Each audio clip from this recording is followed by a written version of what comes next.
plot thickens. It appears as if maybe we have the answer to how MSM, meaning CNN and MSNBC, have been acting for the last 2 years, especially really going on 4 years. Let's even add another year to that on top of that. But I believe we have the answer to that. I believe we now know why. And if you've been concerned about CNN and MSNBC, if you're concerned about their ratings and that they may go under, well, I've got some news for you. Have any of you all noticed, if you follow the news at all, you probably already know this, but whenever the Biden administration is asked a question about the infrastructure, what exactly do you mean by infrastructure?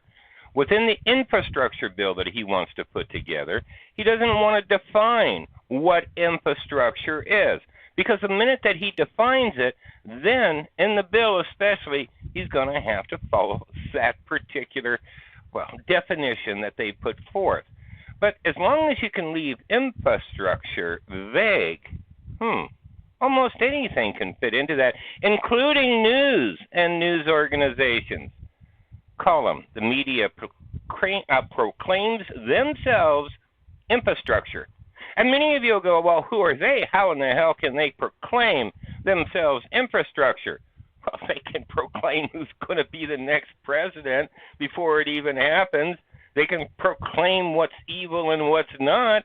They can proclaim pretty much anything that they want at this point.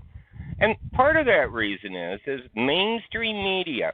And this includes PBS and some of the other organizations, but mainstream media in particular get billions. We're talking in the billions of dollars of subsidy.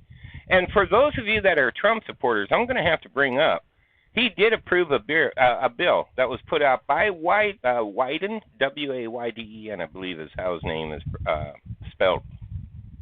But in that bill, I believe, was $600 million that went towards mainstream media. And, I'm going to tell you right now, if you get involved in any kind of competition, war, etc., one of the first rules of war is if you have an entrenched enemy that you just can't defeat, well, you have to get them unentrenched. And starving them out usually tends to be one of the best ways of doing it. But let's take a look at this article. Now, it starts off with long before the pandemic. Now, I want to bring up, if you follow any of the reasoning in any of the bills, whoever is going to the government right now, it's always about the pandemic. We're failing because of the pandemic. None of this may have to do with bad business decisions or, well, the saying, okay, go woke, get broke. Well, that may not actually be true. It could be go woke, get subsidized, and then you have a guaranteed income and a guaranteed amount of money coming to you, which is probably greater than what you would have meant in the market conditions.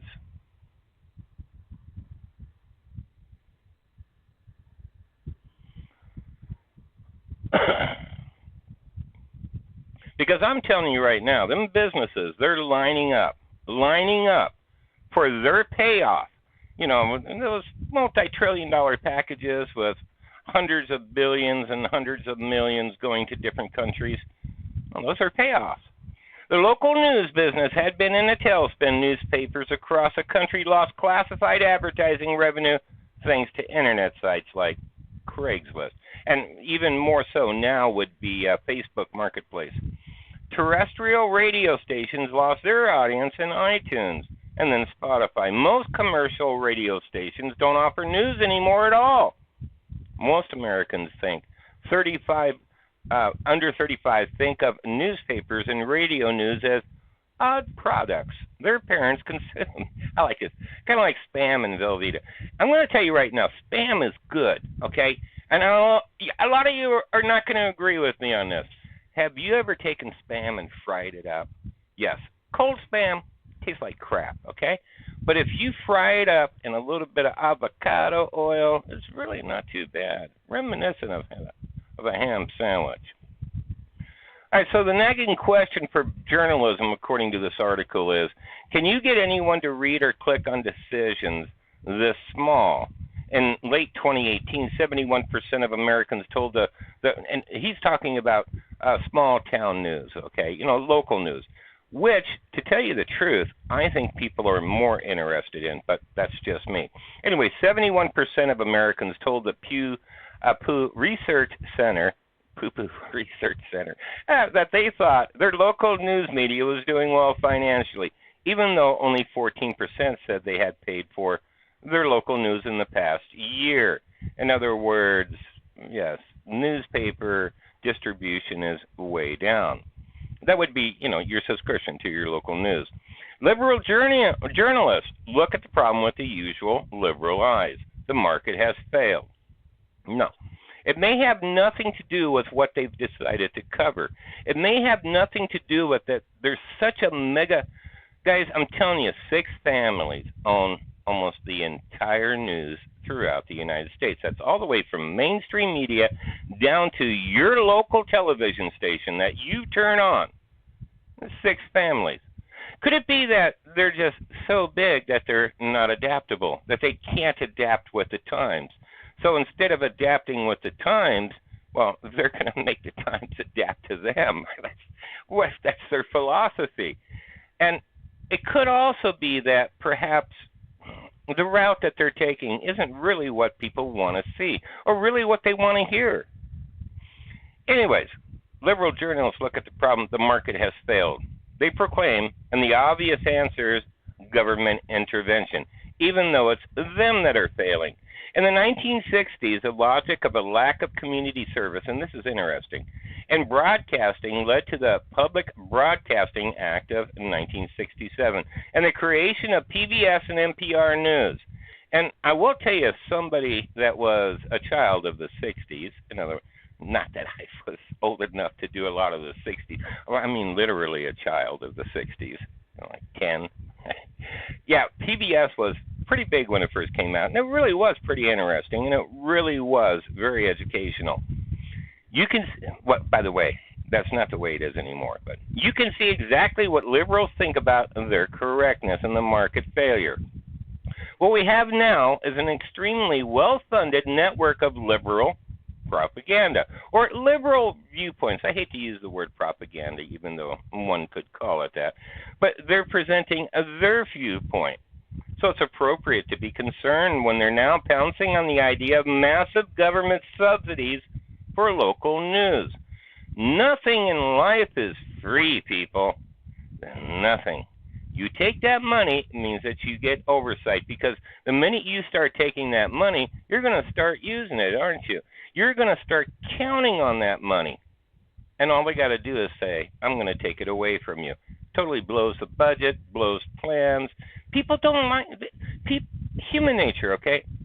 When you come up with a plan, you want that plan to work, okay? I want this in life or whatever. I'll pick a goal. And then immediately the brain begins to calculate, how do I get to that goal? And it says, okay, I'll do this, and then I'll get this in place, and then this in place, and this in place. And the minute that you veer away from that, people get angry. People don't want that to change because that's the plan. And here's the funny part. If you stay focused on your goal, you might get there, but just not the way that you think that you will. CNN Brian Stelter is an unsurprising champion of local news as civic infrastructure. Remember, it's important to make sure we call it infrastructure. That should get, and we got to normalize that concept so people go, oh, yeah, that's right. News is infrastructure. They do need infrastructure relief. They should get billions in infrastructure bill with Democrats controlling the levers of power in Congress. These ideas will at least get a hearing, he writes. Maria Cantwell, chair of the Senate Commerce Committee, said earlier this spring that local news, frayed beyond belief, should be treated as critical infrastructure that needs to be preserved. Now, this is according to the liberals, okay? What they're stating is that less local news meant more polarization in communities. In other words, divided the community. But anyone can see that hot issues like, well, transgender girls in school sports or teaching critical race theory are inherently polarizing on their own. And remember, anybody that doesn't agree with it, well, they're hateful. Yeah, it's hate speech. Wrong things are inherently polarizing on a local level. And in each case, the left sees only one civic opinion worth hearing. The others should be discouraged, if not crushed. So there you have it, people. Things to think about, things that you need to know.